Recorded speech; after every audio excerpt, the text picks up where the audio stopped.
Hello, everyone. Welcome back to the Surfside Recovery Podcast. My name is Brian Licata, and we just wanted to let you guys know that if you or anyone is struggling with addiction, to please reach out to Surfside. You can give us a call at 609-709-4205 or visit us at surfside.org and all of our social media platforms. Hello, everyone. Welcome back to the Surfside Recovery Podcast. It is my great pleasure to introduce the world-famous Mike Merk. Mike Merk, welcome to the show. Hello, I'm world famous. Thank you for having me. You are. You're famous in some sort of world. As always, I'm alongside Mr. Ian Koch over on my left. I'm very excited, actually, to have Mike here today. Me and Mike have become pretty good friends recently. We worked together in some other areas, and, we just didn't have a guest, so I called you. That's exactly what happened. Brian was like, I want someone who's been on TV before. And I was like, okay, that's great. Did you tell him it was Cops? Second best isn't that bad. Second best isn't that bad. Mr. Merk, do you want to tell our loyal viewers a little bit about yourself? No. Okay. I will. I can tell them about you if you don't want to. It's fine. So if you want me to do it, I will do it. I'm a comedian. Where were you raised? From New York City. Where? In Queens, New York. What street? I don't even remember. 15 Greenway Terrace. Okay. Forest Hills, Queens. And now I live down here in Atlantic City, Ventnor. Are you in Ventnor? I'm in Ventnor. You're in Ventnor? Yeah. He lives like 2 blocks away from the house. Oh, Yeah, he's right around the corner. What street? Marion. Do you need my social security number too? You keep like... And a Discover card. If you have a credit what's your credit score? So Mike is a person in recovery himself. I am. And I wanted to bring him out today because the profession that he has is kind of interesting. And I wanted to hear and have his take on kind of, what it's like being in the business that he's in. What was the other thing that I said to you wanted to talk about? I can't remember. We literally talked about it right before. The importance of laughter in recovery. Yes. That's what we want to talk about. So why don't you run us through your transition down into the Atlantic City area? Because I know you were out and about. You were working in New York, and then you came down here, and this is kind of where I didn't realize I had to talk so much. I'm not gonna lie. I thought you wanted me to be like. I thought you wanted me to be like background here. No. You're the guest on the show. Like the show's literally all about you. I'm not used to the attention. The title is going to be Mike Merk. All right, episode 40 something. Well, what happened was I was working up in New York City, and I did a lot of damage, so to speak. Emotional, physical, mental, spiritual, all of the above? All of the above. Plus, I was very, I started talking about my addictions on stage. And while you were actively using? Both, yeah. Okay. And when I came out of rehab. And some people weren't taking it too well because they didn't want to hear it. And it wasn't that funny yet. You know what I mean? It was just too honest. It was more like serious. Like, it was like too honest. Like, whoa, man. Okay, we get it. Yeah. And I don't know. I just... You're like... I upset some people. Like, I am a horrible alcoholic. Yeah, pretty much. And there's no pun. That's just a statement. Yeah. I just got out of rehab, and all I'm saying is I want attention. Just give me attention. It's not a joke. It's just a fact. People. Yeah. I don't know how dirty I could be on here. We have grown adult parents watching the show, but they're grown adults. I was talking about some stuff. Anyway, in the spirit of keeping it clean for now. You have to come to a show in... Where's your place? In the AC Jokes. The Pier AC Jokes? AC Jokes at Bally's Tropicana. You got to come down there if you want the extra version. The material's been worked out now, so it's not like me just crying anymore. But a lot of people stopped booking me in New York, and not only that, I did some damage while I was using. So I was very manipulative and did some things that probably were questionable. Were definitely questionable, and I had this opportunity to come down here. A friend of mine had like a room down here, so I was getting more opportunity to develop my craft down here. So I started coming down here. And It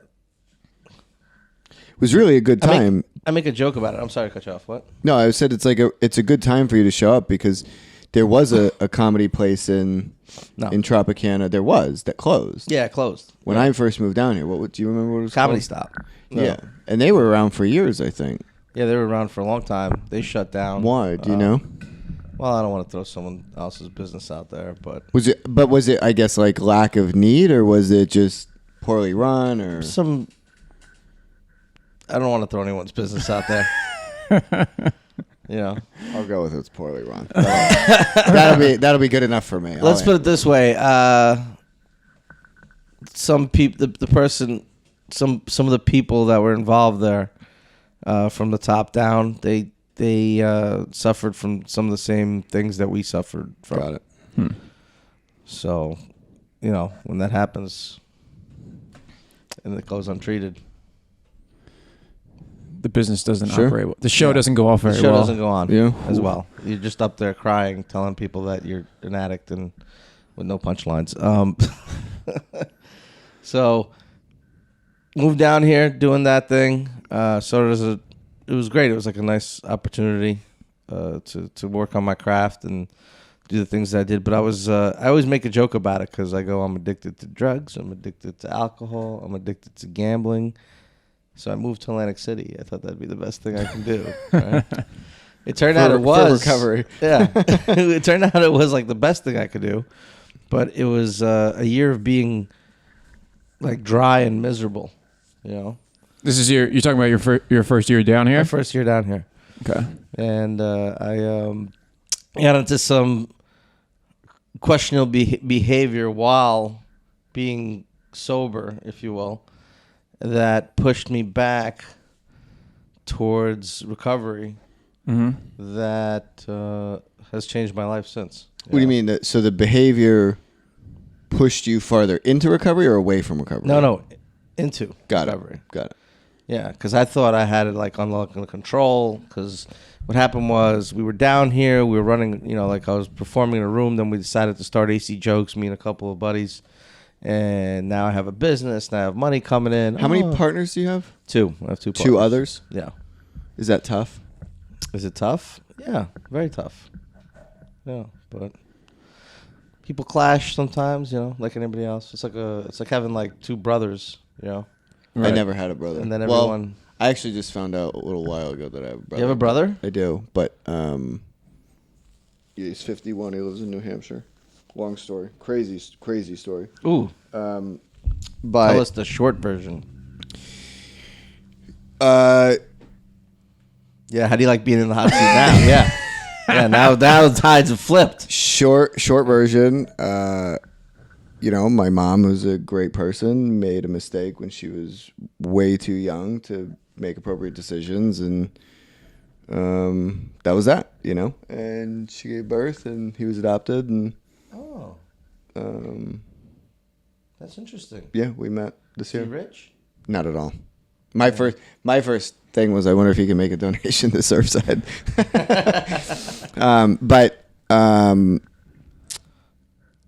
So there's fighting. You get over the fighting. Interesting. So Well, yeah, I mean, like it's everyone's kind of like the same age, right? So it's how like sibling rivalries kind of go. It's kind of like what's going on with us sometimes, do you guys ever literally just like duke it out? And Oh, it's happened. really? That's happened. Remember those questionable I'm asking. behaviors I was having? Yeah, I'm asking because of my new venture. It's there's 3 partners, and it's a new dynamic for me. Yeah. That's interesting. It's really about trusting one another to do what all guys- 3 have agreed upon. Do you guys have like that job person will do. descriptions? Like, does each person have like a role, or do Yeah, you just- kind of. We've kind of fallen into our own roles, Like one guy, Matt will like do the booking and look for the talent and stuff. you know, and then the other guy, Ray, will do like some logistical stuff and talk between the casinos and the marketing, you know, and then like I'm managing kind of like the scheduling and dealing with like B2B, you know, other business to business kind of like relations and stuff like that. So I think that's where I've been thinking about it the last 24 hours. I think that's where I'm struggling the most there's like a kind of idea, but it's not very clear, you know, and there's things that I'm trying to get done, but you know, other people think it's their responsibility and they work on a different timeline than I work. Yeah, and, right. So we have that same problem, right? But what happens is it's and we've been working together for a while. What happens is you just got to learn to trust somebody to do the thing that they're supposed to do, right? So like when it comes to some marketing aspects, you know, our partner Ray's taking care of it. We could go crazy over this, that, the other, but that's what he's going to do. So we got to trust him to do that. Sure. You know, so if I'm going to talk to another business or do a group sale, they got to trust me to do that. You know, and Matt, I got to trust him with who he's booking. You know, sometimes I want to be like, dude, you shouldn't put the lineup like this, you know, for like the shows. But that's his part of the job. So you kind of got to just take your hands off yeah. and let it happen. You can still give feedback. Right. You know, like we're still open to feedback to each other. You know what I mean? But like if 3 people are trying to make changes at the same time. Yeah, it's not going to work out. Yeah. So circling back a little bit, you wanted to talk about like how laughter is so important to you. And I've told you a couple times there's like a thing you always say when you get in front of the mic when you're hosting that I huh? What is it? You talk about you know, when you tell people to put their phones away, you know, comedy brings us together, that sort of thing. So that's kind of what I'm reminded of. I can't remember what it is. If you want to say it, you can say it. I don't want to take away from the experience All of the right, show, Brian. all right. Guys are trying to get free advice and free. No, here's the thing. I think laughter is super important to recovery. It was for me. You know, like I remember for a time I couldn't laugh at all. You know, I just felt angry. I felt miserable. Right. And then that first time you laugh, it's kind of like this sense of like relief, you know? Mm-hmm. So I used to do some shows up in like treatment facilities, you know? I didn't know that. Yeah, I used to book a comedy show and I think it was Sunrise House in North Jersey. Lafayette. Yeah. We used to go up there once a month. If I didn't go, then I'd bring a comedian and just to see like, you know, how grateful people were after, you know, to just come up to you and just be like, thank you for coming. Like, I haven't laughed that long in a long time. You know, laughter is really healing. Like, from a scientific level, you get endorphins from it, you know, which is kind of like pleasure, right? You know, from exercise and all that stuff, right? But the other thing is you stop taking things a little so seriously, if you will. You know? The coronavirus. Right. Like the coronavirus. I personally doesn't think it's real. I don't think it's real, yeah. I think it's real. Meanwhile, I'm panicked. Meanwhile, yes, I'm selling hand sanitizer for $500 a bottle on eBay. So drop the if you need any Perel, drop the comments. I saw a news article yesterday, the day before, that some kid in England, like a high school kid, was selling squirts out of his Purell bottle for 50 cents a piece. Good for him. Yeah. One for 3, 2 for 5. Yeah, they sent him home for the day. I have a friend who made a sketch like that. His name's John Laster. He's really funny. He's like in front of a bodega in New York City. He's like, I got that Purell. Got the clear. 2 squeezes, $5. $2. 2 squeezes, $5. And the white girl walked up to him and he was like, don't make this neighborhood hot. Too bad. The funny thing about that is, like, if you think about how crazy that is, the exchange of money, like, money is so dirty. Right. Like, you could give somebody a $5 bill for Perel, that $5 bill 3 days ago was with somebody like contaminated. Yeah, that's pretty funny. Right, but he's got, like, you know, the Perel, so You wouldn't wipe the money down with Perel. You'd stick the money in your pocket. I'm just saying, like, you know, 2 squeezes, $5. That person's hands are clean, right? But the actual dealer of the Perel unlimited supply. This is even ridiculous that we're talking about this. It's just a spoof on how life really is, Brian. Oh man, it's wild. It's absolutely wild. With the corona, yeah. Yeah. So laughter is important. You know, being able to not take things for me so seriously. do people but not ever, to overdo it though. do people ever come up to you and you're like, tell me a joke? all the time? And they just like want you to like come up with something funny right there and then. Yeah. What do you say? I usually say, honestly, I'm off the clock. Like, Might get a laugh anyway. Huh? Does it get a laugh? No, sometimes people get pissed. They're like, all right, whatever, you're boring. You know? And I go, let me ask you a question. What do you, like, what if you were, like, what do you do, right? And someone will be like, I don't know, I'm a pharmacist or something. I'm like, great, can you fill a prescription for me right now? Like, yeah, like, are you serious right now? Like, I'm just trying to relax. You know, people don't get it sometimes. But what are you gonna do? It's interesting. I've always kind of wondered that about comedians. Like, is it hard work to be funny on stage? After a while, it becomes easier. You know, it's like anything else. You know, it's like I actually relate a lot of my growth in stand-up comedy to like what I've done in recovery. Right, in recovery, they tell you to just like show up. Right. Just keep coming back. Oh, we talked about that the other day. Yeah. Right? Just keep coming back. Just show up and it'll get better. Right? So when I started stand-up comedy, they told me, you got to do this every day. Forget about your weekends. And just keep getting on stage. And when you get on stage, you're just going to get better. And I blindly followed that because this is what I wanted to do. Mm-hmm. I had no clue what they were talking about. I got on stage every single day for like, I don't know, man, 5 years straight.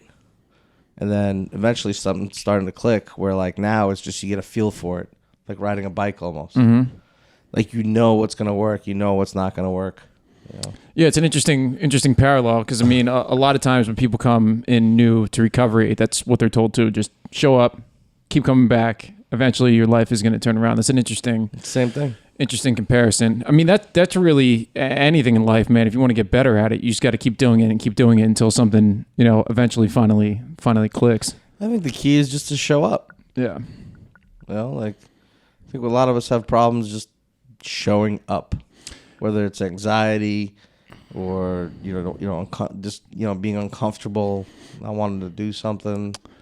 You know, you got to fight through that and just be there. Like, you know, it gets better the more you show up. Did you have difficulty in the beginning? Like, were you at a point where you were just terrible and like got discouraged? I was never terrible, bro. I knew that was what you were gonna say. I was never terrible. I was always a star. Right. Were you told as a kid that you were funny or something? Huh? Were you told like growing up like, oh, you're funny, funny you looking comedian? Yeah, not really. No. See, I almost said that, but I've been doing it long enough to know not to say that. I hang out with both of you way too much, by the way. I'm just throwing that out there. Yeah. No, I don't know what it was, man. It was just, you know, the story's actually crazy if you really want to hear it. We got time. I went to Gamblers Anonymous, GA, and that was like 10 years ago because I have a bad gambling problem. And they suggested I see a psychiatrist, so a therapist, whatever. So You were that bad. Huh? You were that bad that GA sent you to a therapist. Well, they're like, yeah, you should probably go see somebody. Like my sponsor kind of like, suggested it. I was like, all right. So I went to go see seek out therapy. I think I might have had the best or worst therapist of my life because what he said to me was, well, what's going on with you? And I said, I don't know what I'm doing in life. I don't know if I'm happy. He goes, well, if you had like a dream and you could do anything, right? Money didn't really matter or this or that. What would you do? And I said, I always wanted to try stand-up comedy, right? And how old were you when this was going on? 20-something. 20-something? And he How old are you now? I was 26, I think. How old are you now? I'm 36 now. Okay. So he goes, maybe we should think of something a little more realistic for you. Damn. And I just walked out of that session and like got on stage like the next day. Because you're not going to tell an addict what I can't do. You know? Yeah. So maybe he was the best or maybe he was the worst. Yeah, he gave you some Jedi mind tricks. You know? But yeah, that really pissed me off. I was like, oh yeah, I'll show you. That's really what it was. You know, and then for a while I did it. I didn't do it every day, and then until finally someone was like, "Dude, what are you doing? You gotta do this every day if you want to." Like, I played around with it for 2 years before I actually started doing it full time. You know. Yeah, well, what was the jump into doing it full time? Because working with you guys a lot, I understand that trying to make money in it is tough too. How did you kind of navigate that department? Like when you first started out? Well, I was still active, so in my addiction. Right. So I was doing some things that I think the statute of limitations won't let me say right now. You hustling? Yeah, I was doing some shit. Yeah. Most of us do. Yeah. I was flipping this and that, and I was running like card games and, doing some dealing cards and right underground poker games and, just doing what I know. Mm-hmm. The house wasn't taking a cut though, so. Huh? The house wasn't taking a cut. No, they were definitely taking a cut. I was arrested for it. It's okay. I already served my time. Dude, I could tell you stories for days, but it's not about those stories. It's about where I got from those stories. Yeah, so let's talk about that for a little while. Like, what do you how do you see can you draw a parallel to your success in recovery versus your success in comedy moving forward? I think my comedy got better since I became sober. Right. I learned to be a little more honest, and the funniest stuff is true. Truth is funny. People can relate to the truth. Right. Right. So, like, for example, like, what's Ian even doing here? Like, he hasn't said a word the entire time. It's like you and me chatting. We could have done this at home. You know what I mean? Could have. Yeah. We need the set though. Well, that's what he's doing here. Yeah, he's providing the set. No, he's asked like a few questions, but I feel like he's not even a part of this. Well, that's okay though. I don't need to be a part of it. Yeah, sometimes it really depends on who the guest is. Sometimes I say more. Yeah. Sometimes he says more. So this is like co-hosted. Yeah. Yeah, co-hosted. Yeah. Oh, cool. Yeah, I'm not the co-hosted. host. Huh? I'm not like the host. I thought you were the host, and he was just like hijacking your hosting. Not at all. Mm-mm. Well, now I feel like a dick. Well, you should be. I'm leading you into it. If the shoe fits, A lot of supply, very little demand. A lot of supply. So why don't we talk about this? Because this is kind of interesting and has to do with kind of what we're talking about. So you mentioned something. Well, you mentioned twice now that like being in recovery has like helped you do a bunch of different things. Sure. Amongst the business and things of that nature. So yesterday, a study was put out. You can find it on CNN.com. You can find it on a bunch of different stuff. And basically what it says is Alcoholics Anonymous may be the most effective path to abstinence, a study says. So I will also say I wrote an article about 2 years ago talking about how prayer is an evidence-based practice. And I've been saying, quite honestly, I lecture in treatment centers, and I've been saying for years and years and years that the 12-step approach, the fellowship, the community, the whole thing is exponentially more effective than the majority of addiction treatment options out there. Which, for some people, they say, I shouldn't say things like that. I say, I'm a licensed therapist. I'm allowed to say that. It's my opinion. So this says, and let me read a couple paragraphs here, and then we can talk about it. Alcoholics Anonymous is a worldwide support fellowship with the goal to achieve sobriety, may be the most effective path to abstinence for people struggling with alcohol use disorder, according to a comprehensive analysis published Wednesday. Since its inception in 1935, Alcoholics Anonymous and its effects were hard to study in the absence of adequate study methods. Dr. Keith Humphreys, study researcher, professor of psychiatry and behavioral sciences at Stanford's University School of Medicine. AA may have also been contentious among professionals who were trained to address the same issues through established therapies. The researchers evaluated 35 studies, the work of 145 scientists, and more than 10,000 participants, which is a significant data set. It's a big number. To determine the effectiveness of AA on alcohol use disorder. They also examined the efficacy of the program's 12 steps that included accepting one's inability to control their drinking by themselves and helping others stay sober and by becoming a mentor. A, especially when combined with 12-step facilitation, in which a counselor encouraged adherence to the steps, was found to be... Here it is. You gonna read the whole article? Yeah. This is the important part. I wanted to give the background. So shush and listen. A, especially when combined with the 12-step facilitation, in which the counselor encouraged adherence to the steps, was found to be more effective than psychotherapy such as cognitive behavioral therapy in achieving abstinence, according to research. And then it just continues to go on and talk about how... Wait, did it just say that it is more effective than CBT? Yeah, bro. And so Which is cognitive behavioral therapy. Yeah. So what I wrote about years ago was how if you really understand the depth of the 12 steps, it is cognitive behavioral therapy. Yeah. Right. That's what I thought. Right. In its root, yeah. It's kind of changing the way you... Yeah. Think and do, right? It's like take an action and have a different experience. Yeah, absolutely. So, right, and it's a lot of, kind of what you were saying is like you got these other results in your area as a direct result from practicing these other principles on this side. Everything changed. It's all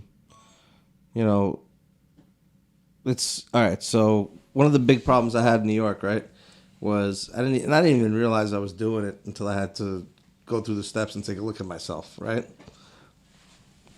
I was really, I had a high expectations of people, right? And like I was, maybe the way I was brought up or maybe the thing I was in, and it didn't necessarily have to do with drugs or alcohol. It was just my behavior, for example, right? It would be like, hey, let me do this favor for you so you could do something for me. Like basically, I wouldn't do things out of the it's called a self-seeker when trying to be kind. Yeah, right, exactly. So that's exactly the way I behaved, and sometimes I didn't even mean harm, right? So I thought I would be helping, so I would like say something to this person about, let's say I would say to Brian about you something when you're not around, right? And either through the game of telephone or whatever the case may be, or the way he perceived it, he tells you what I said, and it comes out a way where it's like, negative on me. But at the same time, I still had that conversation.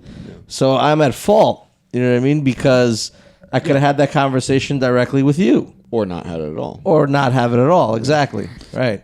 So that type of manipulation, if you will, really got, it kind of caught up to me, because I didn't realize what I was doing. And that was a big thing for me, because what would happen was, I didn't realize what I was doing. I thought I was in the right, and then when people kind of didn't follow my expectations, I went to seek comfort in other areas. And that's really kind of how it worked with me. Yeah, it almost sounds like a little bit of a distorted, like I know I had like just a distorted sense of the way things worked. You know what I mean? Interesting. Yeah, the point was that now every kind of relationship that I have, and I've learned this through the program, is an honest kind of open thing. You know? So I've learned to, like, I've learned to set boundaries with people that I don't need to talk about them behind their back. You know what I mean? I could tell them, like, oh, I'm uncomfortable with this. I don't want to deal with that, or whatever the case may be. And I've also learned that, the most important relationships with, like, a close friend or a family member or whatever need to be open and honest, And sometimes those conversations are uncomfortable. Right? But, so is a lot of things. You learn to, like, live in that uncomfort. Sure. And you grow from it. But I learned that through the program, because throughout the program, throughout doing the steps, right, there's a lot of that uncomfortness that I found that taught me how to deal with that. Yeah, which allows me to do it on stage too, by the way.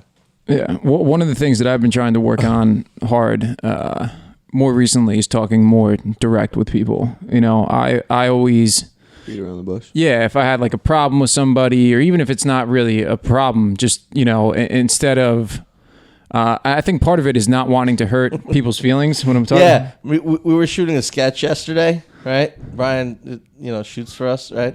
And my acting was horrible, man. And I just know Brian like well enough now, where he like makes a face and he wants to like give this feedback that's just kind of like, like softer. Like he's like, "Are we getting there?" You know what I mean? I'm like, "Dude, just say it." He goes, "It was fucking horrible." I'm like, "Good, thank you." You know what I mean? Just say it. Good. Well, sometimes when you're filming like that, you got to, and see, you're not a person that would take that poorly. Right. Other people though, you need to be like, that's not necessarily your problem. If you're blatantly if you're being a blatant asshole, sure. But that's my problem though. It's either not or all the way. So I'm trying to find the medium of where I can talk directly to people without being a dick. So we had a situation recently where, a resident from Surfside graduated, family didn't follow our advice, started paying his bills immediately because they wanted to help him. He quit his job, so they started to give him more money for food. Just all the stuff. So, we're doing some recovery coaching, working with him, the family. Drug test comes back, smoking pot. Well, he's doing so well in school. No big deal. Drug test gets worse. They're like, well, can't we just wait and do something once he's out of school? And I finally was like, no. We're going to terminate our services. Like, we're no longer going to help. Because you guys are unwilling. Like, you've not listened. We're in this position. I'm convinced because everyone fell apart on the boundaries. And this is just not, this isn't like our fault, right. And if you want to allow your kid to live on his own and do heroin, I can't stand around and be a part of it. Like that, I just can't, especially I know them well. Like it's dangerous. So, being able to ultimately say, like, we wouldn't be in this position if it wasn't your fault. Yeah, no, it needs to happen. Yeah, you're right. Yep. Yeah, it does. And it's like I'm in this other situation where, I feel like I got involved in this relationship, and one of the two people, I kind of feel like I was lied to. Mm-hmm. And yesterday, there was an email that went out, and I was just like, no. Like, I don't think we need to have a conversation. I think we've already had the conversation. Right. Like, there's nothing more to talk about except somebody is not upholding their end of the bargain. Right. And like, how do you say that any other way? Sometimes this like beating around the bush, and I think I've learned it from being a therapist for years. Like, I've always had the reputation of like telling people, I hate to say like telling them what they need to hear because I don't necessarily know what they need to hear, but just being honest. Like, we don't need to lie to someone and tell them that it's going to be okay when it's not. I don't think that's from being a therapist. I think from talking to your mother, that's how you've always been. I feel like I heard something really good one time, and I don't know how you feel about this, but I heard that there's a difference between brutally honest and rigorously honest. Right? Rigorously honest is, being open and honest as possible, like you're supposed to be, right? When you're doing the program or just in general. And brutally honest is when you're just really honest, but you're not really considering the other person's feelings. Sure. Right. So I think what Brian was saying is, where do you find the line between the two? Yeah, I'm trying to get from the brutal part to the rigorous part. Maybe it's all in the communication. Yeah, well, and that's really what it is. It boils down to the delivery and how things are said, rather than in the way in which things are said. It's funny because I've been having this conversation last week with like my roommates and some of my business partners, and I think that's the beauty of having an honest relationship with somebody, or a friendship with somebody, or whatever the case is. If you care about that person, mm-hmm. that person cares about you. They know how you react to stuff, right? Mm-hmm. So then you could know where that line is between rigorous Right. and brutal. You know. But I think you need to know the person in order to find that line. Is what I'm Yeah, trying you're to say. probably right about that. Or at least just work. Like you said, like you know that I won't get offended by it, right? Because you know me already. Mm-hmm. That's why I was like, dude, just say it. But here's the thing: some people don't take criticism. Period. Yeah, that At all. I think that's kind of what he's saying. Yeah. And it's like, and so how do you deal with that? You tell them that you tell them that they don't take criticism at all. You criticize them. Some people take criticism differently, and you're saying some people don't take it at all. Oh yeah, some people don't take it at all. Like we deal with guys, especially at Surfside, like they come in the house and they take no criticism. They've been told for years that they are the perfect child, and they believe it. Right, Brian? Well, yeah, I am perfect. Those people who can't take criticism won't be able to change. Well, this is my point, right? So how do we change people that aren't, able to change? I don't worry about their feelings to an extent. I agree with you about what you said about rigorous and brutal, and I think that there is something to be said. But well, let me clarify that real quick, right?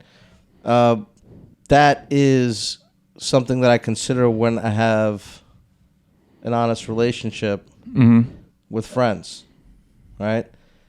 Now, it's different, I think. Let's say, for example, if I'm talking to someone who's, like coming into Surfside or like, a newcomer coming in, I'm a tough love guy. I'm going to tell them exactly what I see. You know what I mean? Because I feel like at that point, that's what I needed. You know what I mean?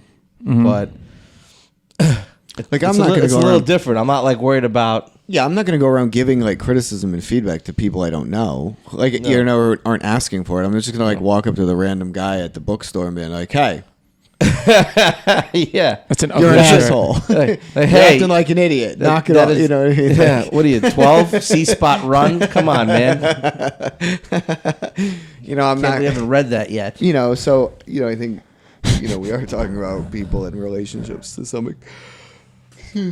some extent, but I don't know if someone like I had a friend. I keep saying it. I had a friend who I had to deal with recently with stuff like that, and I just had to tell him exactly how it was. Mm-hmm. I just had to. It's like I'm not doing him no favors by not doing that. Yeah. All right. Right. Can we switch subjects? Yes. Sorry. Mm-hmm. How's your CrossFit game today? What game? No game today. Oh, I'm going later for sure. I can wake up. I had a tough. Mike is a fellow CrossFitter. Tough. Well, you wouldn't think by the look of me, but we can like it, right? We can tell by your spirit. Oh yeah, no, I like it. We can tell by your spirit. I like it when I go. I just I need to go more often. I get there like 3 times a week right now. I want to step it up to 4. I should be at 4 or 5. Right? That's the plan me and my sponsor made. So I got to do that. You a CrossFit sponsor? No. You're AA sponsor. Yes. You should implement that into the business. What? A CrossFit sponsorship. There you go. How do you figure? Like a mentor, like somebody who's been going to CrossFit for 3 or 4, or however many years. Like it's like the buddy system. Yeah, I had that idea. It's a pretty cool idea. Actually, there's a guy there at CrossFit. Pete. He's been around for a while. Pete.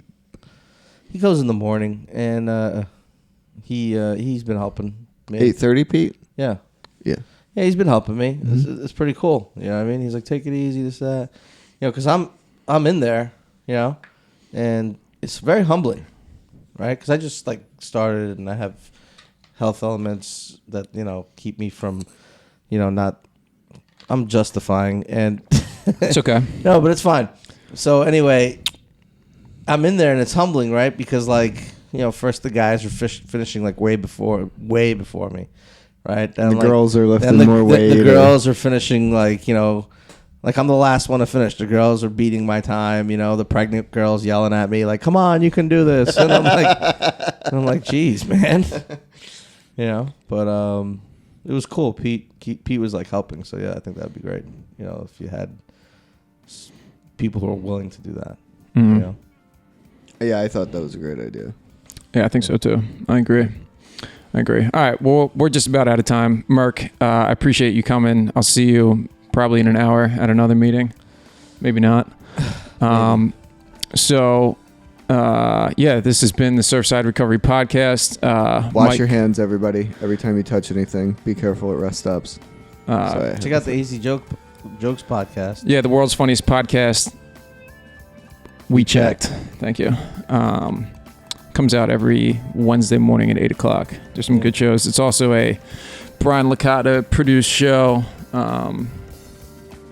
That's all I got. See you guys. Thank you. As always, if you or someone you know is struggling, please reach out to Surfside. You can give us a call at 609-709-4205 or get us on the web at surfside.org.